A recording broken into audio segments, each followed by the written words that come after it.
আমাদের ইন্টারিম গভর্নমেন্টের একটা 2 ঘন্টা ব্যাপী মিটিং হয়। এটা একটা চলমান রাজনৈতিক দলগুলোর সাথে যে চলমান ডায়ালগ, সেটার ধারাবাহিকতায় এই ডায়ালগটা হয়েছে। তো এখানে মিটিং এ আমাদের চিফ অ্যাডভাইজার নেতৃত্ব দিয়েছেন। সেখানে 4 জন অ্যাডভাইজার ছিলেন। ডক্টর সালেউদ্দিন আহমেদ ছিলেন, ডক্টর ওয়াহিদুদ্দিন মাহমুদ ছিলেন, ডক্টর আসিফ নজরুল ছিলেন এবং আদিলুর রহমান খান ছিলেন। আর বিএনপির আপনারা অলরেডি জেনেছেন, বিএনপির নেতৃত্বে ছিলেন তাদের সেক্রেটারি জেনারেল ফখরুল ইসলাম আলমগীর এবং ওনাদের আরো 6 জন, মানে মোট 60 জন ওদের সিনিয়র লিডার ছিলেন।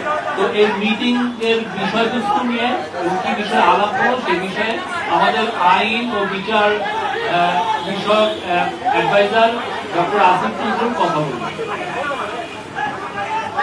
ধন্যবাদ। আপনারা অলরেডি শুনেছেন আমাদের আলোচনাটা 2 ঘন্টা ব্যাপী হয়েছে। অত্যন্ত খোলামেলা পরিবেশে আন্তরিকতার সাথে আলোচনা হয়েছে। ওনারা মন খুলে কথা বলেছেন, আমরা কিছু কিছু বিষয়ে উত্তর দিয়েছি, আমরা একটা পরস্পরকে বোঝার চেষ্টা করেছি। ওনারা যেমন কিছু বিষয়ে কথা বলেছেন যে আমাদের অন্তর্বর্তীকালীন সরকারের কিছু কিছু সিদ্ধান্ত নেওয়া হয়েছে যেটা বিএনপির প্রতিকূলে গেছে। আমরা আবার উদাহরণ দিয়েছি যে অনেক সিদ্ধান্ত আছে যেটা বিএনপির অনুকূলে গেছে।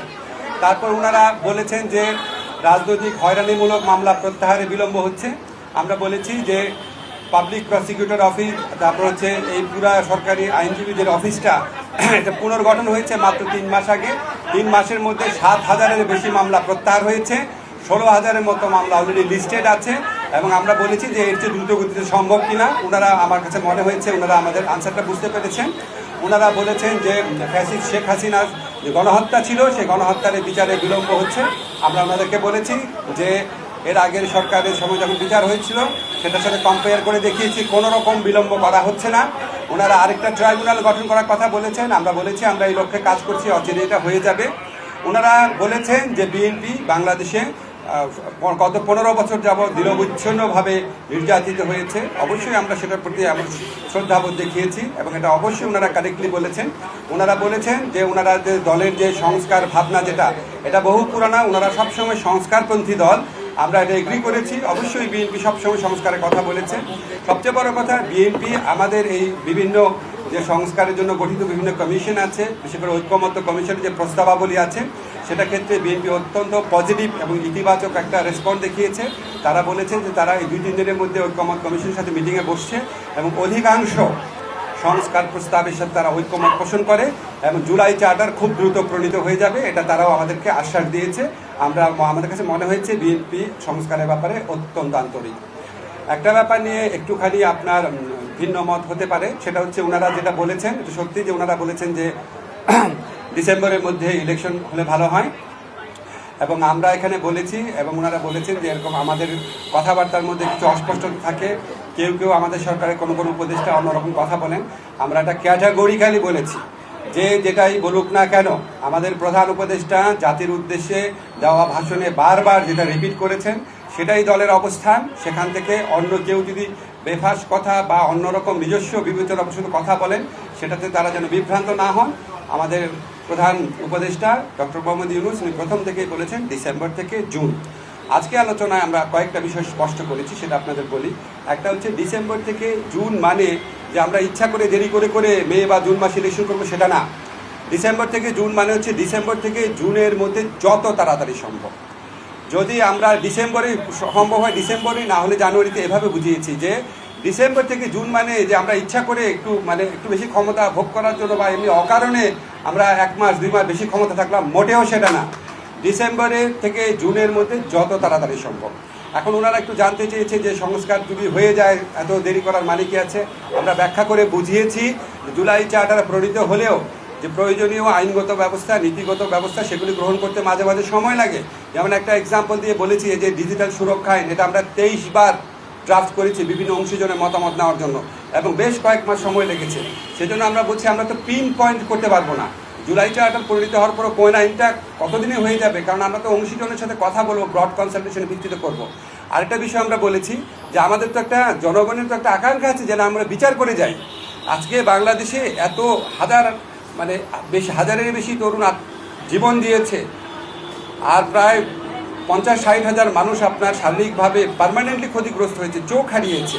তাদের যে বিচারের যে দাবি, এটা তো এই গণ অভ্যুত্থানের অন্যতম প্রধান আকাঙ্ক্ষা আছে। তা আমরা যদি কোনো বিচার না করে যাই, কোনো বিচার না করে আমরা যদি ইলেকশন দিই, আমরা মানুষের কাছে এবং নিজের কাছে জবাব দেবো কীভাবে? ফলে শুধু ইলেকশনটা সংস্কার, নির্বাচন, ইলেকশনের ব্যাপারটা সংস্কার, বিচার এবং আমাদের সরকারের গৃহীত কিছু পদক্ষেপের উপর নির্ভর করে। এই জন্যই ডিসেম্বর থেকে জুন টাইমলাইনটা বলা হয়। কিন্তু আমরা ক্যাটাগরিক্যালি বলেছি এটা কোনোভাবেই জুনের বেশি যাবে না, যে যে কথাই বলুক না কেন। এটা প্রধান উপদেষ্টার অঙ্গীকার পুরা জাতির প্রতি, রিপিটেডলি উনি বলেছেন কোনো অবস্থাতেই জুন অতিক্রম করা হবে না, নাম্বার 1। নাম্বার 2 হচ্ছে ডিসেম্বর থেকে জুন মানে হচ্ছে ডিসেম্বর থেকে জুন, বাট এর মধ্যে যত তাড়াতাড়ি সম্ভব অযথা কালক্ষেপণের বিন্দু মাত্র চেষ্টা আমাদের মধ্যে থাকবে না। নাম্বার 3 হচ্ছে যতটা সম্ভব সংস্কার আমরা করে যেতে চাই। এই হচ্ছে আমাদের বক্তব্য। এরপর যদি আপনাদের কোনো প্রশ্ন থাকে বলতে পারেন। আমরা 5টায় আসতে প্লিজ আপনি কোন প্লিজ জি সেটা হচ্ছে যে আপনারা বলছেন যে কোনোভাবেই আপনারা বেশি অতিক্রম করবেন না, কোনো খাওয়া থেকে কোনো অভিলাষ নেই। জি। কিন্তু আজকের বৈঠকে আপনি বলছেন যে ফলপ্রসূ হয়েছে, খুব সুন্দর একটি বৈঠক হয়েছে, কিন্তু বিএনপি মহাসচিব বলছেন তারা সন্তুষ্ট নয় এই নির্বাচনের রোডম্যাপ নিয়ে। তারা বলছেন ডিসেম্বরের মধ্যে নির্বাচন চাচ্ছে।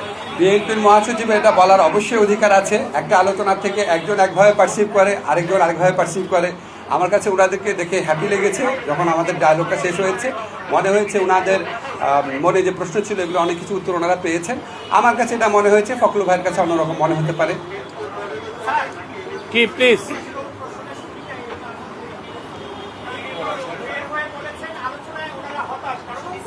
এটা উত্তর দেওয়া হয়েছে, এটা উত্তর দেওয়া হয়েছে, উত্তর দেওয়া হয়েছে।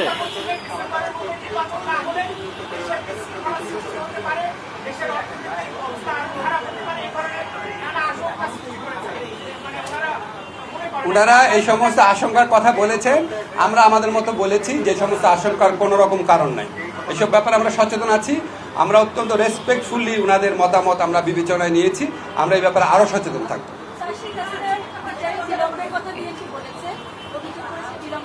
আপনার সাথে সাংবাদিক সম্মেলনে বলেছে,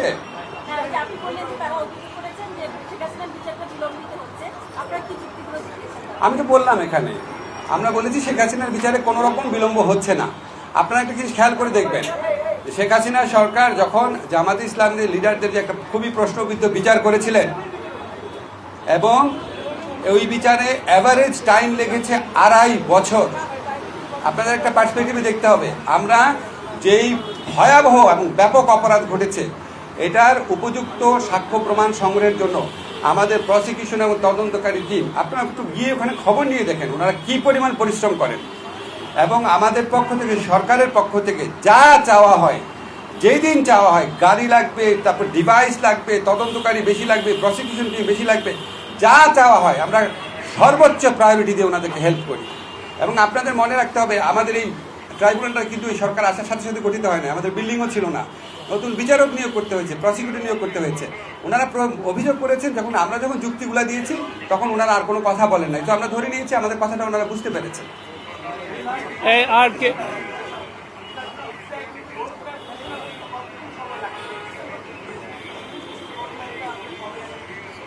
আমার এটা নিয়ে তো রোড ম্যাপটা ঘোষণা করতে কতদিন টাইম লাগতে পারে এটা তো আলোচনা হয়নি। এটা আমাদের প্রধান উপদেষ্টা সিদ্ধান্ত নেবেন। তবে আপনারা একটা জিনিস জানেন যে নির্বাচনের মানে এমনি আপনি যদি শিডিউল বা আগের নির্বাচনের যদি প্যাটার্ন দেখেন তাহলে আপনার শিডিউল ঘোষণা করার পর মোটামুটি 60 ডেজ দিলেই হয়। সেই হিসাবে যখন আমরা নির্বাচন করবো তার অন্তত 2 মাস আগে আমাদেরকে রোড ম্যাপটা ঘোষণা করতে হবে। উইলি প্লিজ উইলি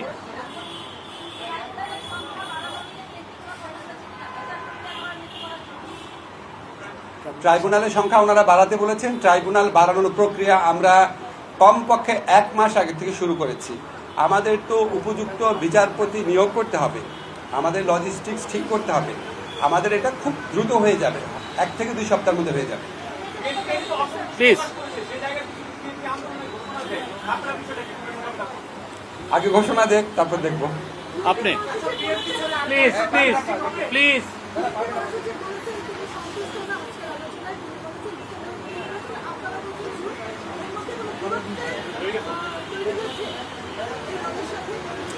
কোনো দূরত্ব তৈরি হয় নাই। আপনি আমার প্রশ্নের উত্তর আমি দিলাম, তো আপনার কাছে মনে উনি ফখরুল ভাই এসে বলেছেন ওনারা সন্তুষ্ট না। আমরা আলোচনার শেষ প্রান্তে আলোচনাকালে আমাদের কাছে মনে হয়েছে আমাদের অনেক ব্যাপারে ব্যাখ্যা ওনারা বুঝতে পেরেছেন। আমাদের কাছে মনে হয়েছে ওনারা সন্তুষ্ট। আর একটা কোশ্চেন নিব, লাস্ট কোশ্চেন। প্লিজ। না, এটা তো চলমান প্রক্রিয়া তো হচ্ছেই। আপনাদের একটা সুসংবাদ দেই, বিএনপি খুব দ্রুত বলেছে তারা আগামী 2-3 দিনের মধ্যে ঐক্যমত কমিশন সাথে বসছে। তারা আমাদেরকে বলেছে, এটা আপনার পজিটিভ দিকটাও হাইলাইট করেন, তারা আমাদেরকে বলেছে তারা অধিকাংশ সংস্কার প্রস্তাবের সাথে ঐক্যমত পোষণ করে, বিকজ সংস্কার করার দীর্ঘ ঐতিহ্য বিএনপি রয়েছে এবং আমরা এটা স্বীকার করি, আমরা এটা রেসপেক্ট করি। এবং এটাও বলেছে বিএনপি যে জুলাই চার্টার যেটা, এটা খুব দ্রুত হয়ে যাবে। জুলাই চার্টার হয়ে গেলে নিশ্চয়ই এটা নির্বাচনকে ত্বরান্বিত করার ক্ষেত্রে একটা ভূমিকা রাখতে পারে।